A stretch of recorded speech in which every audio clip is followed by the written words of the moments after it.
Welcome back everyone to another tutorial. Today we're going to see how to add reviews to your Shopify store.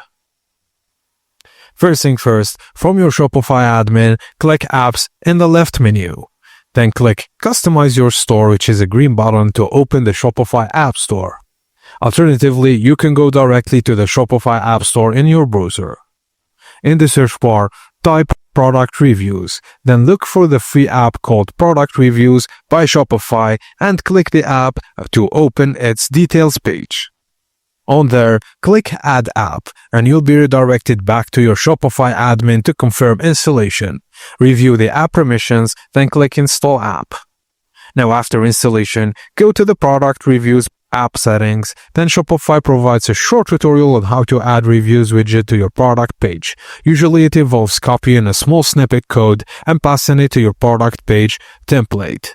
Once added, customers will see Write a Review button and Review Display section on a product page. And that's it, you've installed the Shopify Product Reviews app and can now gather customer feedback to boost trust and sales.